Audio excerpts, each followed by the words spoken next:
Pada suatu malam di tahun 1996, tepatnya di Saint Estes Reform School, California. Buat yang belum tahu, Reform School itu semacam tempat penampungan anak-anak yang butuh bimbingan satu tingkat di bawah lembaga permasyarakatan. Ditampilkan seorang pemuda bernama Cletus sedang mengucap janji sehidup semati dan tidak akan membiarkan sang kekasih pergi. Namun apa daya, sebagai orang biasa, kita hanya bisa berharap dan penguasalah yang berkehendak. Sang kekasih yaitu Francis dibawa oleh beberapa petugas karena mutasi yang dialami terus meningkat dan semakin berbahaya. Dalam perjalanan, gadis itu mengeluarkan kemampuannya sehingga seorang petugas terpaksa melepaskan tembakan.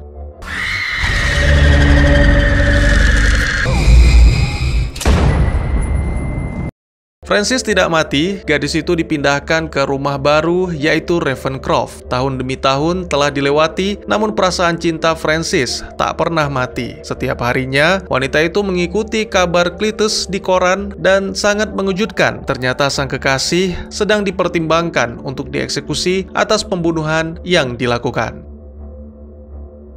Ya, sepenggal kisah pembuka dari sebuah film yang akan saya ceritakan, berjudul Let There Be Carnage, disutradarai oleh Andy Serkis, serta dibintangi oleh para pemeran utama yang masih sama dengan film pertama. Baik, jangan lama-lama, kita langsung saja ke ceritanya. Melanjutkan cerita sebelumnya, pertemuan pertama Eddie dan Cletus berjalan sangat baik. Cletus sangat menyukai Eddie sehingga dia ingin diwawancara lagi. Seorang detektif bernama Patrick ingin memanfaatkan kesempatan tersebut untuk mengorek informasi tentang mayat para korban yang hilang. Eddie dipaksa untuk menuruti permintaan Cletus, itu membuat simbiotnya mengamuk dan mengoceh, bahkan sampai ingin melahap kepala Patrick. Eddie pun dengan sangat terpaksa menyetujui. Lalu beberapa hari kemudian, dia langsung mengunjungi Cletus di penjara San Quentin. Eddie menyetujui menulis semua yang dikatakan Cletus dan mencetaknya di surat kabar. Namun, ibarat tukang parkir tanpa kembalian, Eddie hanya mendapatkan ucapan terima kasih.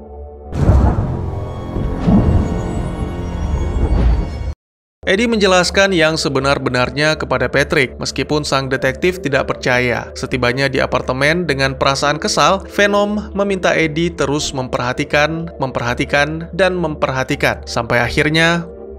Bingo! Holy cow!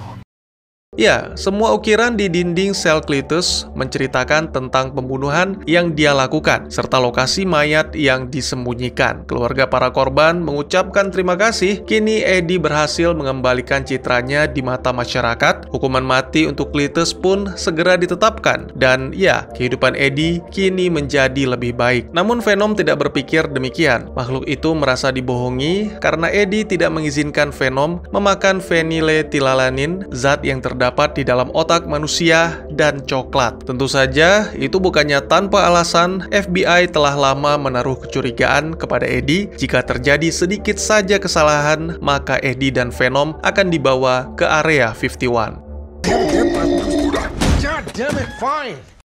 Eddie pun mengunjungi Nyonya Chen yang berjanji menyediakan coklat. Namun ini bukanlah sebagai uang keamanan, karena Nyonya Chen juga mau berbaik hati menjaga rahasia Eddie dan simbiotnya. Sangat disayangkan, persediaan coklat belum juga tiba, sehingga mau tidak mau, Venom harus memakan kepala ayam atau Nyonya Chen yang menjadi korban. Sebenarnya Venom tidak menyukainya, tapi karena tidak punya pilihan lain, ya sudahlah. Merasa kurang puas, Venom pun mencoba menyerang penjahat, namun sepertinya si penjahat gagal melakukan kejahatan sehingga tidak layak untuk dimakan. Dering ponsel membuat Venom jadi bersemangat karena yang menelpon adalah Annie. Wanita itu terdengar agak lesu dan berhati-hati. Venom menduga mungkin saja Annie telah dicampakkan secara brutal.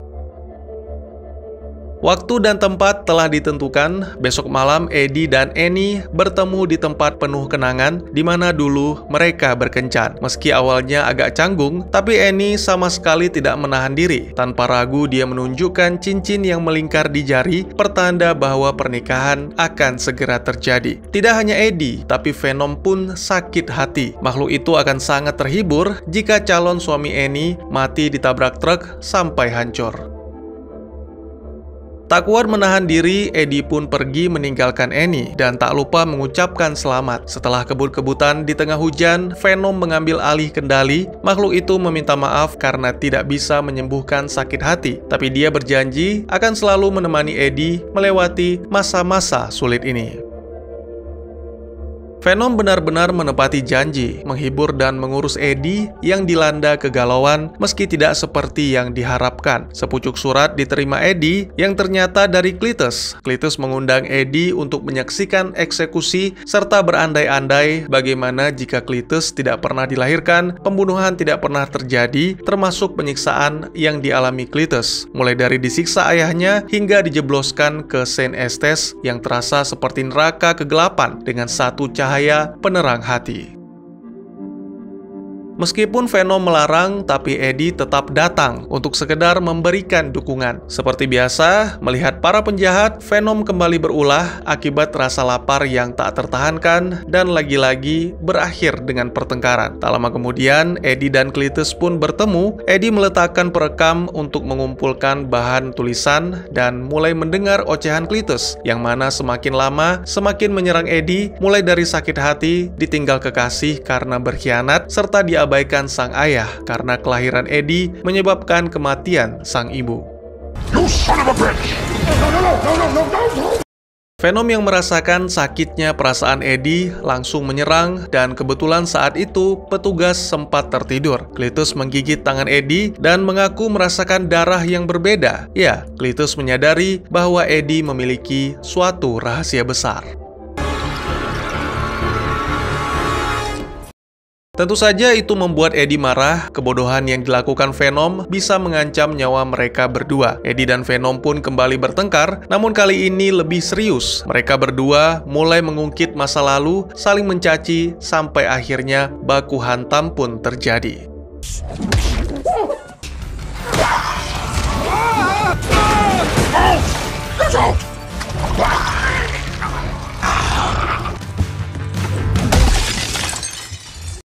Mungkin inilah saatnya berpisah. Tanpa ragu, Eddie menyalakan alarm kebakaran dan seketika membuat Venom terpental. Venom membalas, menghancurkan motor sport Eddie dengan menumpang di tubuh seorang pengemis dan akhirnya pergi ke tubuh seorang pesepeda. Sayonara! Sementara itu di San Quentin, eksekusi Cletus mulai digelar dan disaksikan oleh para keluarga korban. Nikmatilah pertunjukan, itu menjadi kata-kata Cletus, tapi bukan yang terakhir. Karena setelah cairan kimia disuntikkan, sesuatu bangkit dari tubuh Cletus, sesuatu yang sangat kuat dan sangat jahat. Something wicked!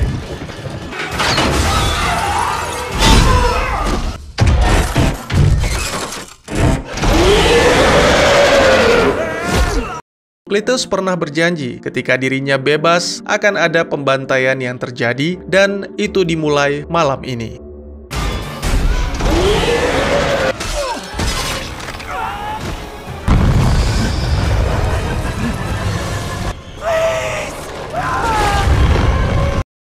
Keesokannya, Eddie memulai hari baru tanpa makhluk simbiot di dalam tubuhnya. Eddie juga mengusir 2 ayam kesayangan Venom dan kini dia hidup lebih bebas tanpa rengekan alien di dalam kepala. Namun saat malam, sekilas info seketika menurunkan darah. Cletus telah melarikan diri dan seluruh anggota kepolisian sedang memburunya. Ketakutan Eddie pun semakin menjadi saat mendengar seseorang menggedor pintu apartemennya. Ternyata, yang datang adalah detektif Patrick dengan segala sindiran pedas. Cletus melarikan diri dengan cara yang benar-benar tak terjelaskan. Sepertinya Cletus memiliki tujuan yang lebih didahulukan daripada Eddie. Dan oleh sebab itu, Eddie diminta untuk menyerahkan semua informasi yang diketahui atau sebaiknya bersembunyi, karena orang yang mereka hadapi sangat-sangat berbahaya.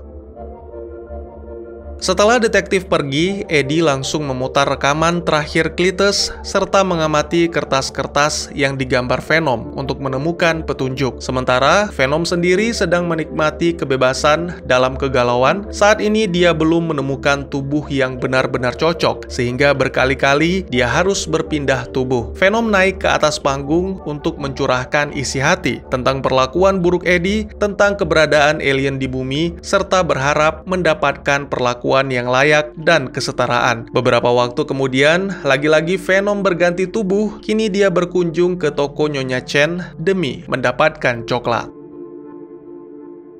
Cletus terus melakukan kejahatan di sana-sini sepuas hati. Sama halnya dengan Venom, simbiot di dalam tubuh Cletus juga memiliki kesadaran, namanya adalah Carnage. Makhluk itu akan membantu Cletus dan sebagai gantinya, Cletus harus membantu Carnage untuk menghabisi Venom. Kembali ke Eddie yang terus melanjutkan penyelidikan secara sembunyi-sembunyi. Kini dia berada di Saint Estes, menemukan ukiran CK dan FB pada sebuah pohon. Detektif Patrick langsung mengetahui bahwa FB itu adalah Francis Barrison, tapi Patrick ragu karena dirinya lah yang telah membunuh Francis beberapa tahun yang lalu. Seperti yang kita tahu, dugaan Patrick salah besar. Francis masih hidup dan dengan menggunakan kemampuan Carnage dalam meretas sistem, Cletus berhasil menemukannya di Ravencroft dan setelah memperkenalkan Francis, pembantaian pun dimulai. Right here. Dadah!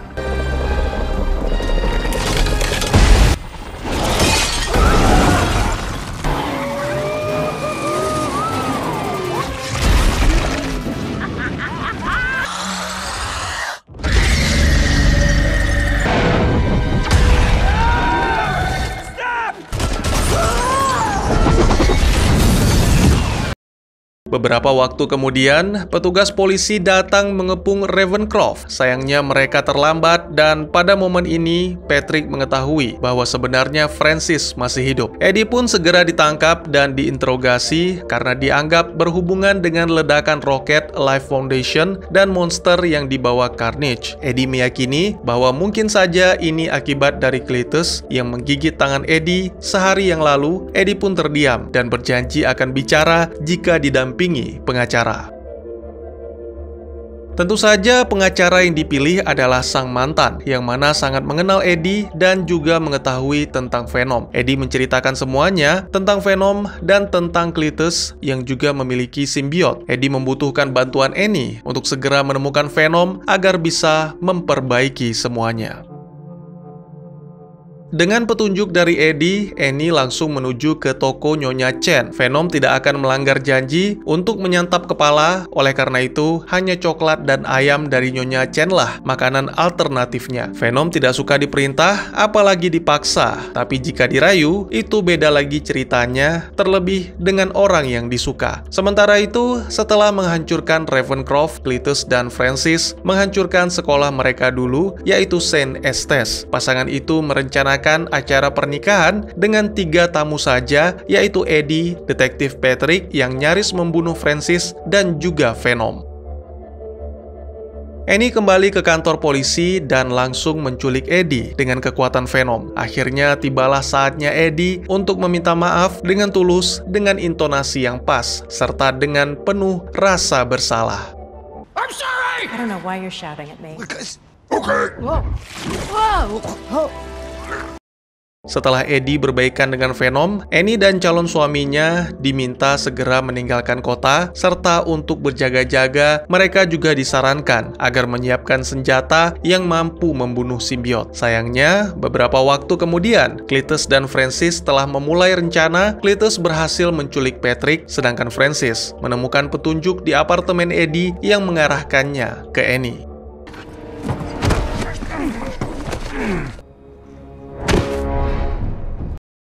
Dan yang panik segera menghubungi Eddie, mengabarkan tentang Annie yang diculik oleh Francis. Beberapa waktu kemudian, ketika upacara dimulai dan sumpah hendak diucapkan, Eddie dan Venom datang dengan penuh semangat juang sampai akhirnya melihat simbiot merah yang garang. Where is she? You, father. Oh, shit! Venom menyarankan Eddie agar mundur karena Annie pasti bisa mengerti. Tentunya itu tidak mungkin dilakukan Eddie dan dia pun terpaksa membebaskan Venom untuk menyantap kepala orang-orang jahat sebanyak mungkin asalkan mau bertarung. Baru saja hendak menikah, tapi Cletus dan Francis sudah memiliki masalah. Venom meneriakkan saatnya mati bukan untuk musuh, tapi untuk dirinya sendiri dan Eddie. Lagi-lagi karena si merah yang membuat bergidik ngeri. Time to die!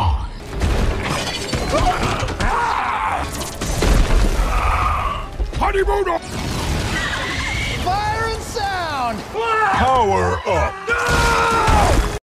Duel yang terjadi cukup seru karena ternyata Venom bisa mengimbangi. Selain itu, konsentrasi Carnage juga terganggu dengan Francis yang bisa berteriak kapan saja. Namun ketika wanita itu mengurus Patrick di luar gereja dan setelah menyantap kepala pendeta, pertarungan menjadi tak seimbang. Bahkan Venom berpikir bahwa mereka tak akan mampu mengalahkan Cletus dan Carnage. Hal yang paling Cletus benci adalah Eddie tidak pernah menulis tentang bagaimana kejamnya perlakuan yang Cletus dapatkan sejak kecil dari keluarga. Setelah puas menghajar Eddie, Cletus menyerahkan sisanya kepada Carnage. Dia membawa Annie ke puncak gereja dan nyaris menyelimuti seluruh bangunan dengan simbiot. Selain itu, Carnage juga hendak membunuh Francis, sehingga disinilah Cletus mulai memberontak. Stop! You're hurting her! Get away from her! Shut up! Take your hand! Menyaksikan ketidakcocokan tersebut membuat Eddie dan Venom kembali bersemangat. Dengan sisa-sisa tenaga, mereka menyerang meskipun itu tidak mudah. Tapi pada akhirnya, Venom dan Eddie berhasil menyelamatkan Annie serta memanfaatkan teriakan Francis untuk melemahkan Carnage. Let there be carnage!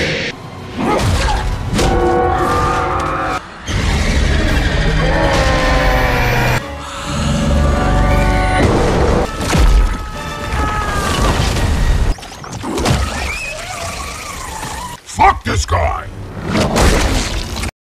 Tanpa basa-basi, Carnage dan Cletus langsung disantap oleh Venom. Lalu Eddie dan Venom harus berpisah dengan Annie karena kini mereka telah menjadi buronan polisi. Film pun ditutup dengan menampilkan Patrick yang ternyata masih hidup, namun ada sesuatu di dalam dirinya. Lalu ditampilkan juga Eddie yang sepakat dengan Venom untuk terus bersama dalam suka maupun duka, karena mereka sama-sama menyadari tak ada yang sempurna di dunia. Selain itu, mereka juga sepakat menjadi pembasmi kejahatan. Itu sekaligus memberikan kesempatan untuk Venom menyantap orang-orang jahat. Kemudian ketika berlibur di kamar hotel, Eddie dan Venom menyaksikan telenovela sambil membicarakan tentang sebanyak apa pengetahuan yang telah Venom kumpulkan selama dia hidup dan mencoba membagikan sedikit kepada Eddie. Tiba-tiba saja terjadi sesuatu yang membingungkan, seolah mereka berpindah ke tempat lain dan acara berita menampilkan seorang pemuda yang dianggap sebagai penjahat. Apa yang sebenarnya terjadi? Apakah pemuda itu berhubungan dengan semua ini? Dan tamat. Saya tidak menyangkal bahwa Venom 2018 jauh lebih baik daripada sequelnya. Tapi saya pikir untuk bagian jokesnya sama-sama kocak meski ada yang sedikit dipaksakan. Untuk pertarungan terakhir, saya pikir agak berantakan tapi benar-benar di luar dugaan dan terasa anti-hero-nya. Awalnya saya mengira si Francis atau Shriek bakal dijadiin meriam suara seperti ibu kontrakan di film Kung Fu Hustle. Karena menjelang akhir film, Francis menganggap Cletus dan Carnage bersikap terlalu berlebihan dengan membawa Annie ke puncak gereja, sehingga meminta mereka berhenti. Tapi yang terjadi malah Francisnya yang digampar sampai jatuh oleh Venom. Lalu teriakan supernya menggema kemana-mana. Adegan ini juga menurut saya berlebihan. Emang kalau orang teriak karena ketakutan sampai tarik nafas dulu apa? Jadi apakah Carnage bisa hidup lagi, Bang? Oke, Carnage adalah musuh bebuyutan Venom dan sering bertarung di sepanjang komik. Meskipun demikian, sepertinya sulit bagi Carnage bisa kembali. Seperti yang kita lihat, Cletus telah dihabisi. Jadi ya tidak ada jalan bagi Cletus dan Carnage muncul di sequel, kecuali datang dari universe lain, yang mana Carnage bisa saja menumpang di tubuh penjahat lain, bahkan Eddie Brock sendiri, seperti di dalam komik. Mengapa Venom takut dengan Carnage, Bang? Nah, ini salah satu adegan yang menimbulkan pertanyaan, tapi tertutup dengan kekocakan. Bagaimana mungkin Venom yang baru pertama bertemu langsung merasa ketakutan, sampai-sampai merelakan Annie? Entah ini bercanda atau serius, tidak pernah dijelaskan, tapi kemungkinan besar masa lalu dan pengalaman bersama kaumnya memberikan Venom pengetahuan bahwa yang berwarna merah memang lebih berbahaya.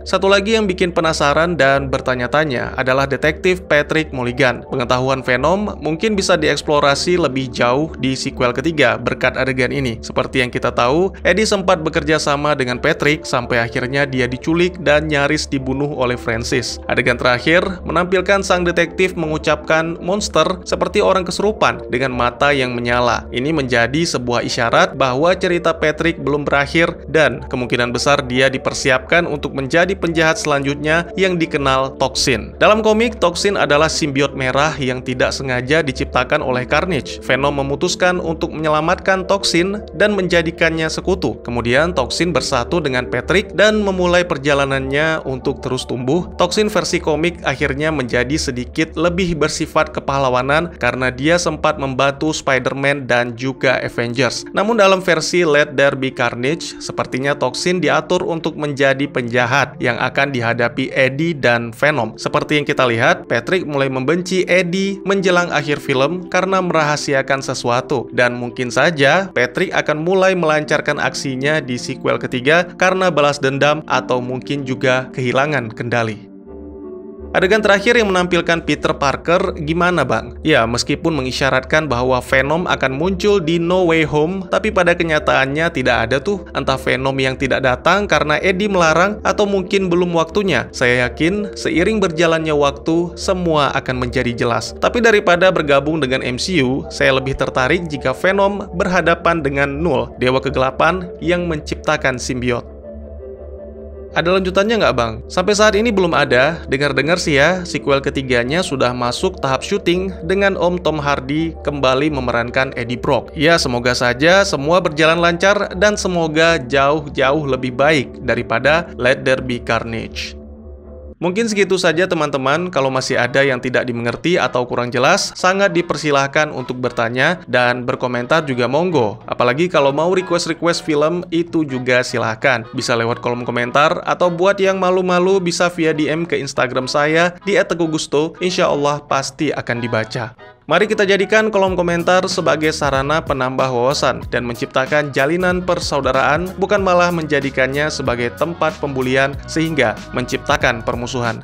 Jangan lupa untuk dukung terus channel ini dengan cara share, like, dan subscribe karena dukungan dari kalian sangat berharga bagi saya demi perkembangan channel ini. Saya Gusto, sampai jumpa di video selanjutnya. Tetap semangat, tetap bersyukur setiap hari. Dadah!